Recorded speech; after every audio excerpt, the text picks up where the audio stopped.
24 को मेरी माताजी को तकरीबन 12 बजे एक कॉल आया जिसमें बोला गया कि आपकी बेटी एक सेक्स रैकेट में पकड़ी गई है। अगर आपको उसे छुड़वाना है तो 1 लाख रुपया मैं आपको नंबर देता हूँ, उस नंबर पर भेज दो। बिना कुछ किए आपकी बेटी अपने आप आपके घर आ जाएगी।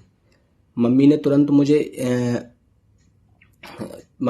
मुझे क्या कहते हैं फ़ोन किया। फ़ोन करने के बाद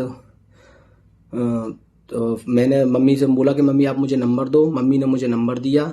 नंबर जैसे ही मैंने देखा वो +92 से था। मैंने मम्मी को फ़ोन करके बोला कि ये जो नंबर है ये फ्रॉड नंबर है, आप मम्मी वो मत करो। लेकिन एंजाइटी के कारण अगर किसी की बेटी के साथ अगर ऐसा कोई फ़ोन आया हो या कुछ भी हो तो उस माँ पे क्या बीतेगी, तो उनकी हालत वहाँ से ख़राब होना चालू हो गई।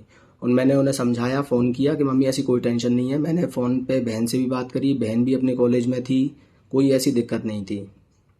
फिर तकरीबन मम्मी अपना स्कूल ख़त्म करने के बाद घर पर आई। घर पे आते ही रास्ते में भी उनकी तबीयत सी ख़राब हो रही थी, और जैसे ही वो अपने घर पर आई, आने के बाद उनकी और तबीयत थोड़ी सी और ज़्यादा ख़राब हुई। फिर उन्होंने बोला मुझे अजीब सा पेन हो रहा है, दर्द या गैस सी हो रही है।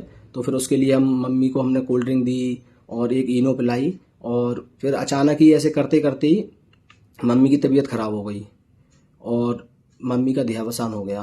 देखिए, आजकल ये देखने में आ रहा है कि बहुत सारे मामले आ रहे हैं जहाँ लोगों को डराया धमकाया जा रहा है। कभी कहा जा रहा है कि उनके किसी पार्सल के अंदर ड्रग्स निकले हैं, कभी कहा जा रहा है उनके बच्चे को किसी ड्रग्स केस में गिरफ्तार कर लिया गया है, कभी ये कहा जाता है कि उनके बच्चे किसी गलत गतिविधियों में इन्वॉल्व है और उनको गिरफ्तार कर लिया जाएगा।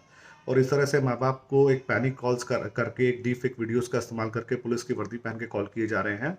और डरे हुए जो पेरेंट्स हैं उनसे पैसा एक्सटॉर्ट करने के लिए वकीलों की फीस के नाम पे, मामले को रफा दफा करने के नाम पे, इक्वालिटी के नाम पे पैसा उगाया जा रहा है।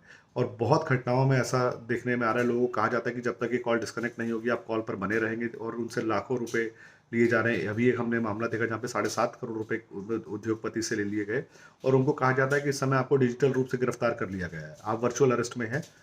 सुप्रीम कोर्ट के झूठे अरेस्ट वारंट दिखाए जा रहे हैं। तो और अब आती इतनी हो चुकी है, कई लोगों ने अपनी जान से हाथ धो दिया, कई लोग घबरा गए, किसी को हार्ट अटैक आ गया। तो मुझे लगता है कि सरकार को इस मामले में संज्ञान लेते हुए एक बड़ा अवेयरनेस कार्य का कैंपेन चलाना चाहिए कि लोग इन तरह की कॉलों से डरे ना। कोई आपको इस तरह की झूठी कॉल करता है तो आप पुलिस में रिपोर्ट करें, 1930 के ऊपर कॉल करें, cyber crime helpline cybercrime.gov.in portal के ऊपर इसको रिपोर्ट करें।